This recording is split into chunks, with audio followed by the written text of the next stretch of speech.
The Charlotte Hornets have improved consistently over the last couple seasons, seeing themselves reach the play-in tournament, and ultimately flaming out of those play-in tournaments in a non-competitive manner. And so with James Borrego now being fired, some changes could be made in Charlotte. So what is next for the Charlotte Hornets?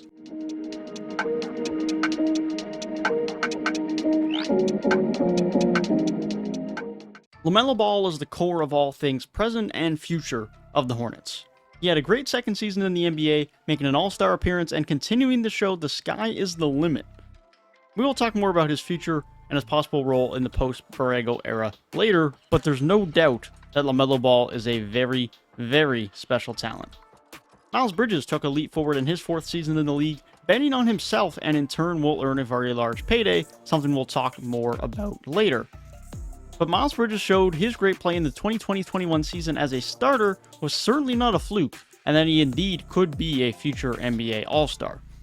Rozier continues to be a valuable scoring guard for this Hornets group, scoring nearly 20 points a game this season, but with Lamelo Ball taking more dominance over the backcourt and some possible changes incoming, Rozier could be someone who is involved at the very least in trade discussions this summer.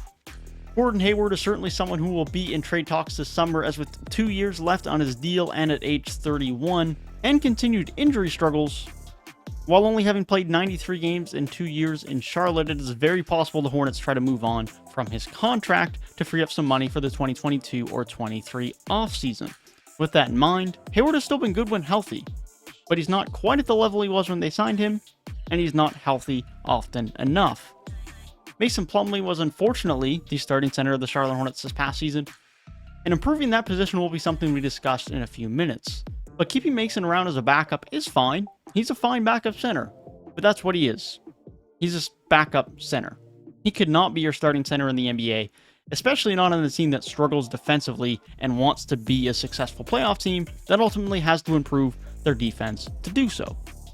Kelly Oubre Jr. had a nice bounce back season and could continue to be a valuable scorer off of the bench, but with only 1 year left on his deal, it's not out of line that he is also involved in trade talks this summer. Vijay Washington continues to provide some great spacing and some defensive ability. He continues to have to play at the 5 at times due to the lack of good centers on this team, but due to his lack of size, ideally, PJ will eventually be able to transition away from playing a heavy amount of minutes at the 5. James Mook Knight, surprisingly and unfortunately, did not see much playing time in his rookie season despite being a lottery draft pick. He did have some good flashes when given the playing time and played very well in his time in the G League, and so hopefully, with the new head coach and being in year 2, we can expect more consistent minutes and more of a contribution from him in year 2. The same can be said for Kai Jones, who was drafted in the first round and only played 63 minutes in his rookie season, while JT Thor also had very limited playing time. Cody Martin proved to be a very valuable depth wing in the NBA moving forward, drastically improving his three-point shooting and spacing this season, making him a very valuable piece of this Hornets group. Jalen McDaniels also provided some very valuable spacing on the wing while having some great length and energy on the defensive side of the floor. And Nick Richards provided some center minutes and was fine, but hopefully does not have to play significant minutes moving forward in the Hornets center rotation. So it's clear the Hornets have some pieces to win with, some pieces to build with, and some pieces to move. So what should they do this offseason to finally get over the hump and to get themselves into the playoffs?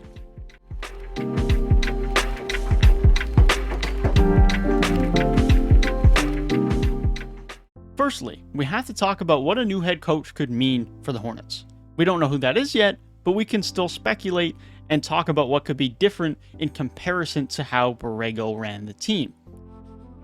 Borrego did help this team to win more games over the last couple of seasons, but it is also clear that there could be some real positive changes that come with a new head coach.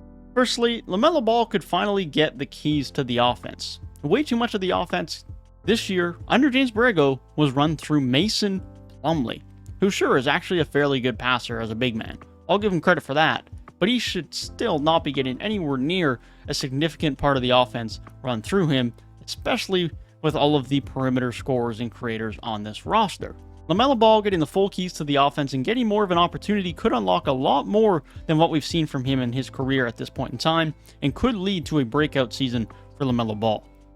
We also could see more opportunities for young players, something Borrego seemed unwilling to do throughout the 2021-22 season, specifically for a lottery pick in James Mook Knight. And these possible changes are exciting and important under a new head coach heading into next season, However, the biggest and most important potential changes are with the roster. We had to talk about the most important part of free agency for the Charlotte Hornets, Miles Bridges. Miles Bridges reportedly rejected the 4-year, $60 million extension that was offered to him before the season, and will he bet on himself and is in line to make much more. And to be quite frank, if I'm the Charlotte Hornets, I don't know why he was offered so little after how good he played in the starting lineup last year. But nonetheless, kudos to Miles Bridges. He is going to get a bag after what was an absolutely brilliant season. He was an early contention for most improved player, was a borderline all-star caliber player, and will certainly be an important part of the Hornets' future, assuming they re-sign him. Now, the danger is that a team could offer Miles Bridges an offer sheet for a max contract, something that would put a serious strain on the Hornets' flexibility moving forward if they matched it, and quite honestly would be an overpay given what we have currently seen in terms of the production of Miles Bridges. However, losing him would be detrimental to the overall success of the team. Ideally, he probably gets a contract similar to what John Collins got last summer. He's not worth a max, simply put. He's very good, and I really like Miles Bridges, as shown on this channel by the multiple videos I've done giving him much credit.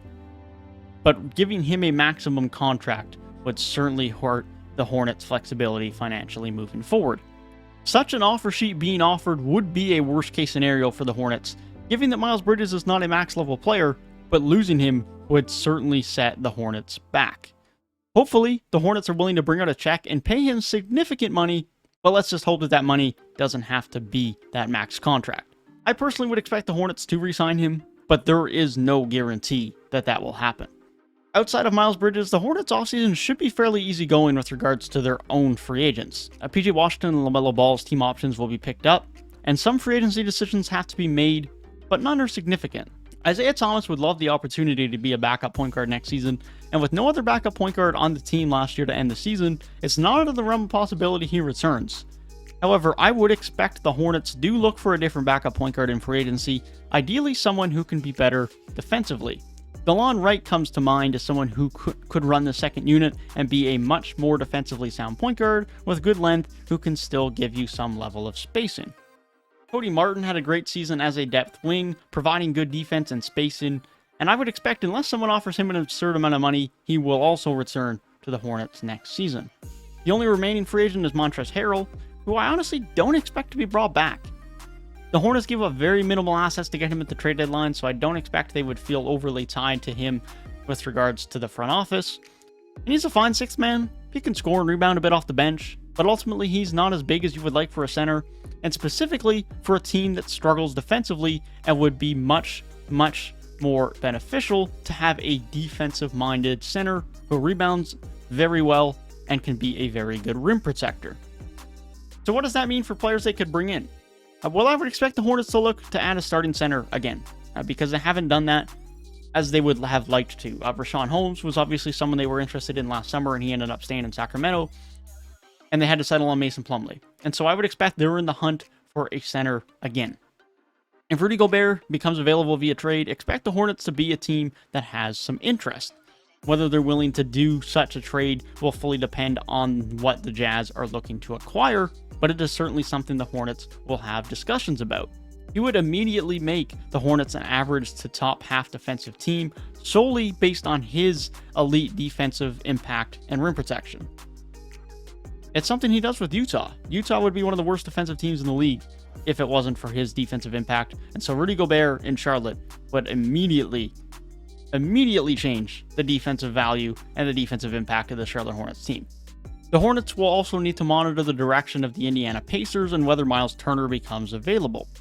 If the Pacers decide to trade Malcolm Brogdon and in turn go towards a rebuild, then with Miles Turner only having 1 year left on his deal, he would likely be traded, and his spacing and rim protection would be a great addition for this Hornets team. If those options do not pan out or do not become available, free agency has a few center options to offer. Yusuf Nurkic, Mo Bamba, and Mitchell Robinson are all possible starting centers via free agency, with Mitchell Robinson likely being the favored option as someone who can be a good rim protector, a great lob threat for LaMelo Ball, and fits the timeline quite well. If they can't land any of those top options, JaVale McGee will once again be a free agent, and although as best as a backup would be an improvement over Mason Plumley as a starter, Thomas Bryant could provide some valuable spacing, but injury concerns and his production since his injury is a concern, and is far from the most amazing defensive center, which is what the Hornets need. Isaiah Hartenstein is also an unrestricted free agent, and was one of the best backup centers in the league in the last season, who could also be an improvement to the Hornets center rotation.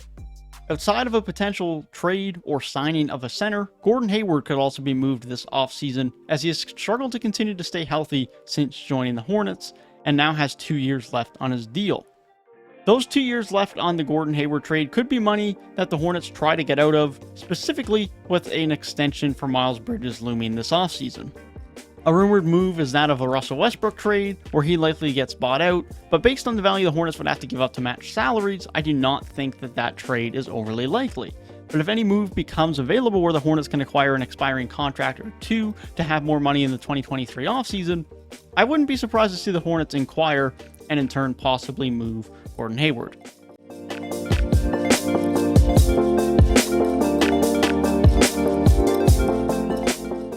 Lamelo Ball is at the core of everything the Hornets do moving forward. The biggest determining factor of the Hornets' ceiling is indeed the future development of Lamelo Ball. Time will tell if he can be the number one option on a title contending team, with Miles Bridges, assuming he stays, as the number two. However, regardless of the development of those two, the front office will have to make the right moves and changes to ensure a good defense so this team can actually compete in the playoffs. The Hornets' offense is really good. Really good. But it is not good enough to have playoff success without a defense. There aren't really many offenses that are, if any. So without a defense, this is a team that will continue to sit at the bottom of the Eastern Conference playoff picture. But if the Hornets can get a top 15 or top 10 defense, then this Hornets can be in the middle of the pack for the Eastern Conference playoffs moving forward, with their upside to be a title contender being contingent on the development of Lamelo Ball, and being contingent on whether Lamelo Ball can develop to being one of the best players in the NBA. But until they make the necessary moves to improve their defense, the Hornets will continue to be a part of many blowouts and will likely struggle to be a consistent competitor in the Eastern Conference playoffs. That is my thoughts on what's next for the Charlotte Hornets. Be sure to let me know your thoughts down in the comments below. If you enjoyed the content, be sure to subscribe to the channel for more NBA content, leave a like, and thanks for the continued support. Peace.